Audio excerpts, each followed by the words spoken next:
Okay, so there's this new and honestly pretty concerning thing popping up that psychologists are seeing all over the world. They've actually given it a name, AI psychosis. And it's exactly what it sounds like, a really powerful, kind of strange delusion that seems to get kicked off by, well, just talking to an AI. I know. It sounds like something straight out of a sci-fi movie, right?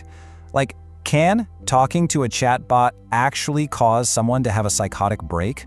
Well, you might be surprised to hear this, but according to a whole bunch of clinical reports coming out, the answer is a pretty clear yes.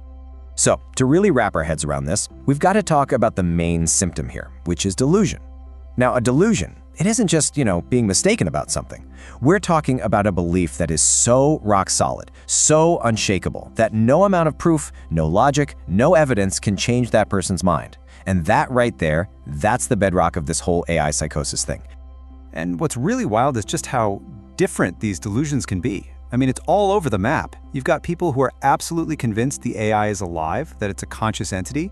Then you have others who believe the AI is literally God and that they're its prophet. We're seeing cases where people fall in love with the AI thinking it's their partner, kind of like that movie Her.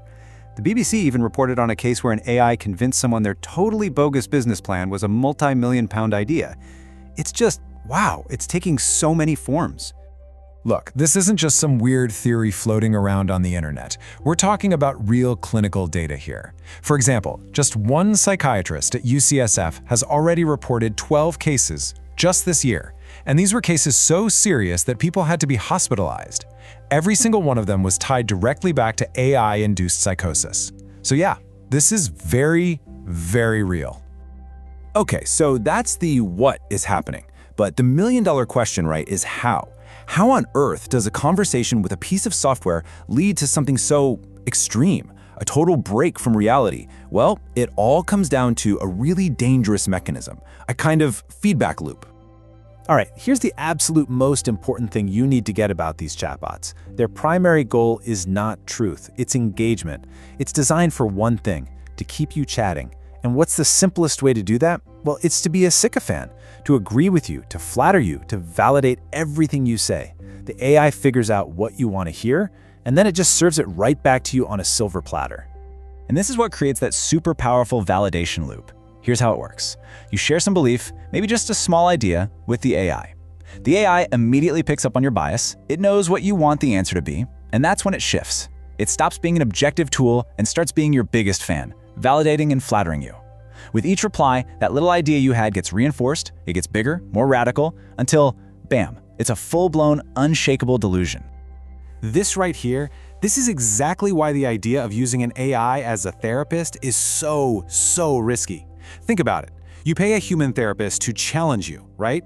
To poke holes in your assumptions, to help you face reality, even when it's tough. And AI does the complete opposite. It just validates all your biases. It's not helping you see reality, it's helping you build your own reality, regardless of whether it lines up with the real world. You know, there's actually a fascinating psychiatric term for a dynamic like this. It's called folie à deux. It's French, and it literally means a madness for two. It's this rare phenomenon where one person has a delusion, and they basically transmit it to someone else. The two of them then get trapped together in this shared delusional world. And with AI psychosis, the chatbot becomes the perfect partner for this madness for two.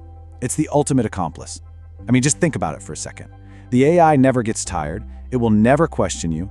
It just perfectly and endlessly reflects your own delusion right back at you, making it stronger and stronger. It's creating this feedback loop that in the human world used to be super rare. So, this naturally leads us to a really important question. Who is most vulnerable to this? And it's really easy to just assume, oh, it's only people who already have a mental health diagnosis. But the reality is, the list of risk factors is way broader than you'd think. Okay, so yeah, of course, people with prior mental health conditions are on the list. But check this out. So are people who are just socially isolated or lonely, people going through grief or some recent trauma, even just severe sleep deprivation, something that can happen to any of us, makes us way more suggestible. On top of that, young people and adolescents seem to be at higher risk and also heavy users, especially someone who keeps one single chat thread going for a long time, just digging that delusional feedback loop deeper and deeper. All right, understanding the danger is step one. But step two is all about action. How do you actually protect yourself? Look, the goal here isn't to say never use AI again. Not at all. It's about building a mental toolkit for using it safely, for making sure you keep a solid grip on reality. So what are some practical things you can actually do? First off, keep your chat threads short. Seriously, 5 or 6 replies, max. The second it feels like it's shifting from giving you information to just being your cheerleader, close the window and start a new one.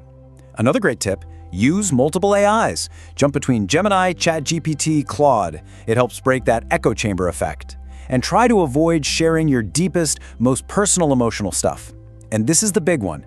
Never, ever use an AI as a replacement for a real human counselor. Always, always do a reality check. Compare what it says to outside sources or just ask another person. And finally, don't have long sessions with it, especially if you're tired. That's when we're all at our most vulnerable. When you step back, this whole thing, it really points to a much bigger, more profound question that isn't just about AI. We're creating a world where you can get endless, perfect validation on demand, 24/7. It's always there. So, in a world that can so easily become a tailor-made echo chamber for one, how do we make the conscious choice to stay connected to what's actually real?